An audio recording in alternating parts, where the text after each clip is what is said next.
Today we're doing a power mod that will give us an extra 22 horsepower on pump fuel with no tune required. Stay tuned, gonna show you how.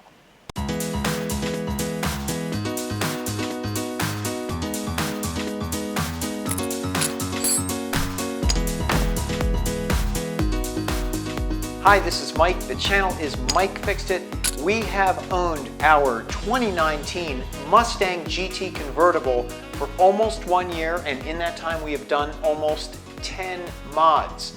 Now, interesting fact, of all the mods we've done, none of them have been performance mods. We've done convenience mods, like the power tap for the radar detector and the hood struts. We've done mods for looks and comfort, like the window tint and the clutch assist spring. We've done protection and longevity mods, like the oil catch can and the Expel paint protection film. For a complete list, check out my mods playlist right up there. In all that time, none of those mods can be considered performance boosting mods. Now, why, you might ask? This is a Mustang. People do performance enhancing mods. Well, for one, I didn't want to void my warranty. And for two, I have to tell you, that car is plenty fun just the way it is. So why start now? Well, if I have one criticism with the car, it's that she seems just a little bit heavy. The Mustang Convertible is a fairly heavy car. And when you come off the line, or when you're just driving around its low RPM and you step on the gas, the car just feels a little heavy. It just feels a little bit sluggish at the lower RPM. Based on the specs for the Mustang Convertible, it comes in at 3,825 pounds. The Fastback is 3,705 pounds. That's a 120-pound difference between the convertible and the Fastback. The Fastback and the convertible have the exact same engine, but if the convertible is heavier, that means the power-to-weight ratio is going to be slightly different. To make the convertible's power-to-weight ratio the same as the Fastback, we either have to make the convertible lighter or we need to add some power. I don't really want to get rid of anything on the car. I like it being put together just the way it is. So we're going to add some power. And how are we going to add 22 horsepower using pump gas with no tune required?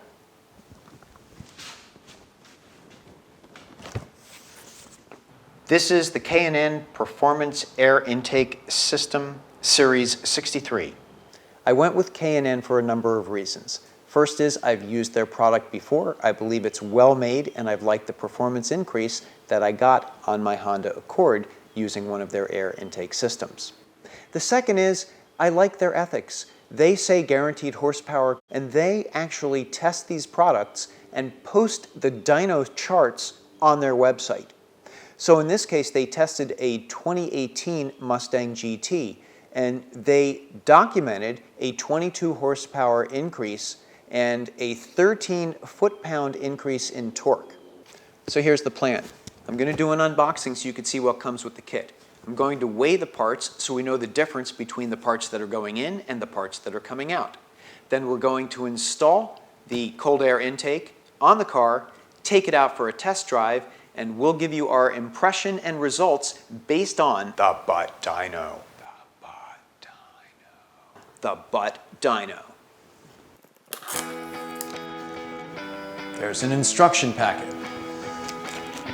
We have some edge trim that will be used to seal the cold air box up against the hood. The kit has a plastic intake tube, which is nice and smooth for uninterrupted airflow. Here's the adapter that the air filter will hook up to inside the airbox. Here's the airbox. This little baby is called the hose hump, and this is what will go between the air intake and your throttle body. There's a packet of hose clamps and gaskets and a cap for that sound tube. More on the sound tube later. This right here, this is the heart of the beast. Oh, and look at this thing. This is like the size of a flower pot. We're zeroing the healthometer scale, and we're going to see exactly what those parts weigh in at. I got everything to fit in the airbox, and I I know this is a little bit awkward. It's only about 7 pounds. Time to get the old airbox out and the new one in. We're going to disconnect the negative battery terminal, remove the strut tower brace, remove the engine cover, and then remove the current factory airbox.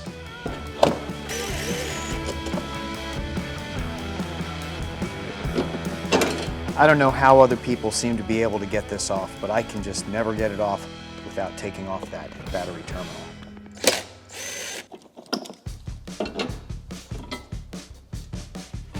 Engine cover. Back out the nuts. And pop the engine cover straight up. The mass airflow sensor is in here in the factory intake. We're going to move that to the new intake. Disconnect the electrical connector by pulling back on the red tab and then pull the connector off of the sensor. Here's the Mustang sound tube. We're going to bypass this. It's kind of like an appendix in my opinion. It's not really needed. It takes some of the intake sound and lets you hear it in the passenger compartment. We're going to bust off this single-use clamp and then we'll cap it right here.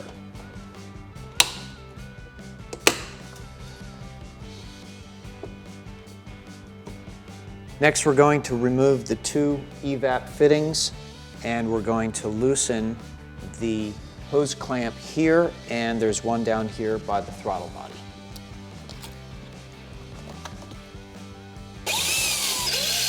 There's a spring clamp here holding on the other end of the sound tube. With that released, now we can remove the intake tube. Unclip and remove the upper filter housing. I was looking for a graceful way to remove this. That's it. That's graceful. You just pull.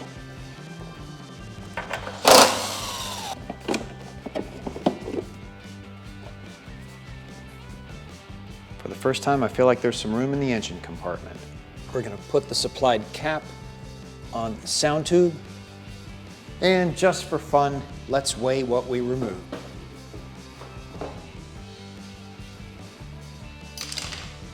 That's about 7 pounds, just about an even swap. I'm going to do the pre-assembly of the new intake down at the shop, get it all ready, move over the MAF sensor, and then we'll bring it up and install it back on the car. They don't say this in the instructions, but this is the new intake. There's all sorts of production dust in there. I do not want that going in the intake, so I'm going to hit that up with some Windex. Installing the edge trim.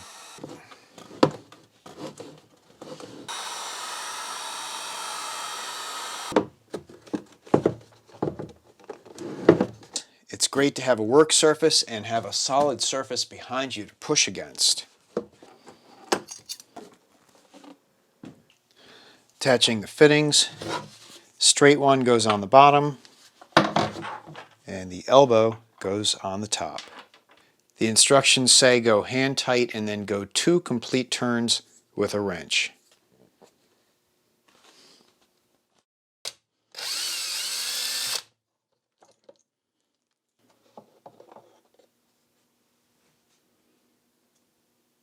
Here's the order it's all going to go together. Do it like that.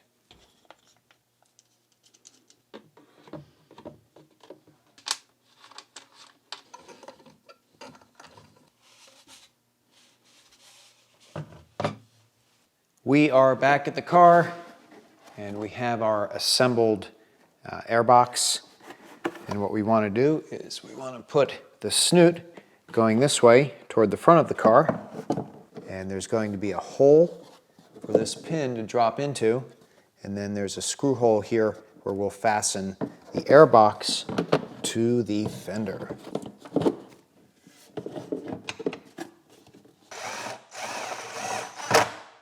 We're going to put the rubber coupler on the throttle body.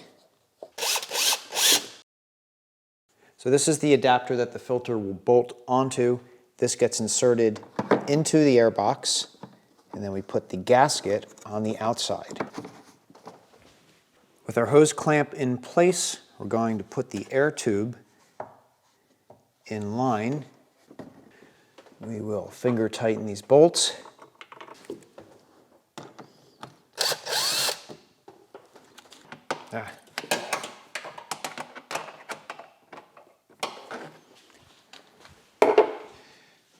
Change of plans. We're going to use the extension.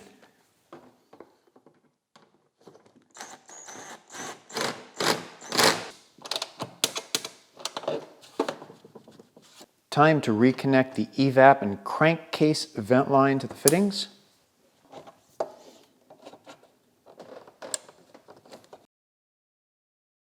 We're going to need to unclip the MAF wire, and we'll run it under the intake.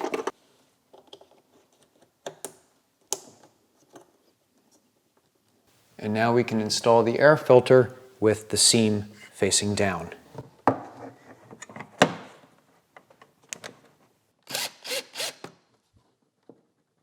It all came together without any major surprises. We're going to put everything else back together and start her up and see how she runs and see how she sounds.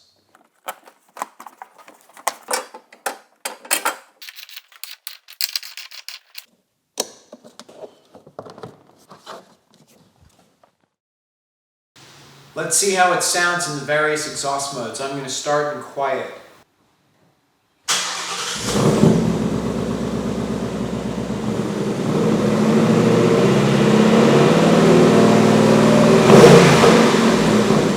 Let's go to track.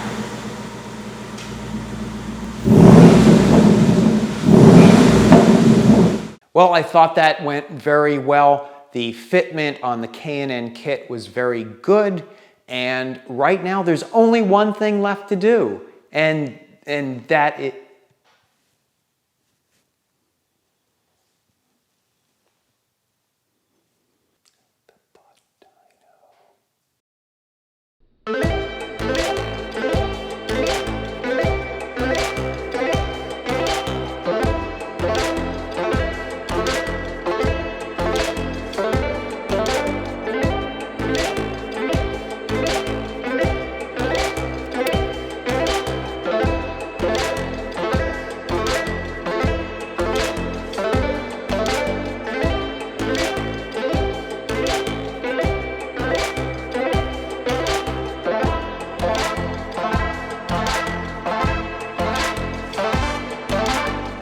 BUTT Dyno is mounted in the car and we are ready for testing.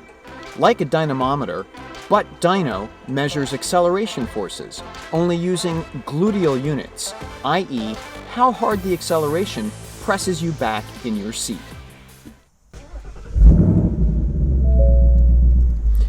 After installation, the car is running great. It has its share of pops and burbles, which can be expected if you're swallowing more air. Let's take her out on the road and get some real results from the BUTT Dyno. I'll put a screen up from my OBD Link diagnostic tool so we can get an idea of the actual acceleration. I'll put a link to that right up above if you're interested in finding out more about it. Ready to go? Let's do it. From a stop,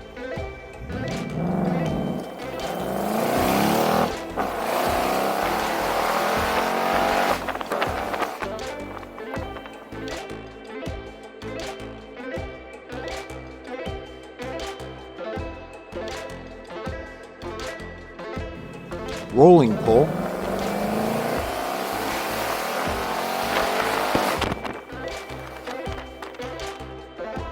the twisties,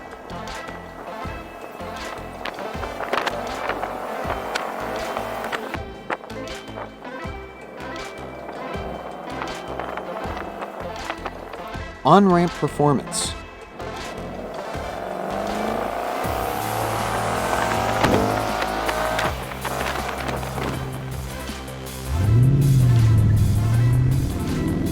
around town,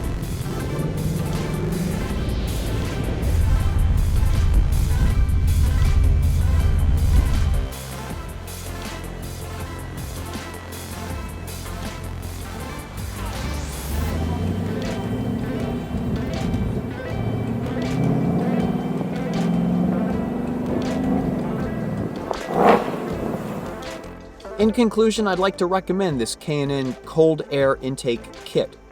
The quality was good, it was easy to install, although adding a cold air kit is no replacement for actually making a car lighter. A big decision for me in choosing the K&N kit was one, that they guaranteed the power, and two, they don't void the warranty. If you're considering putting on a cold air kit, find out beforehand whether the kit that you want to purchase will require a tune, and you can make the decision whether you want to make that commitment. So for now, thanks very much for watching. Be good, be well, be safe, and I will talk to you very soon. Bye-bye.